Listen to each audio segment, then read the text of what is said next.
We went visiting the other day. I visited a friend and we were offered this wonderful pita bread.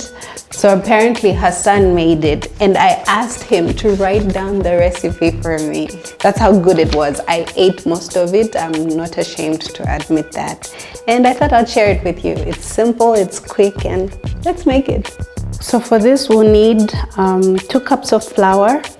I measured this, so this is 1 cup of water, 5 tablespoons of oil, 1 sachet of Gold Star instant yeast, and 1 tablespoon of salt.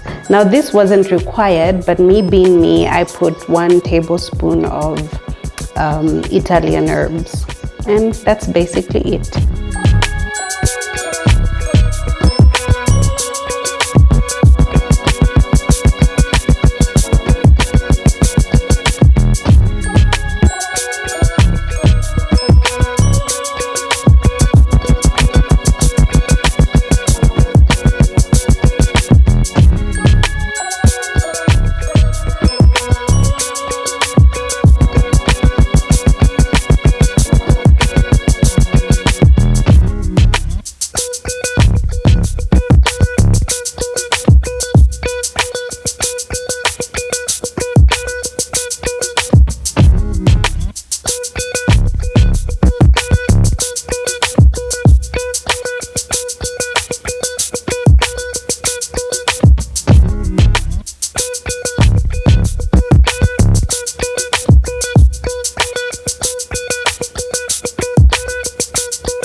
The bread is done and it's very delicious.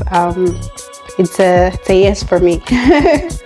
Having it with a mushroom mix, which if you want to see the recipe of, you can watch the next video. Okay, next time.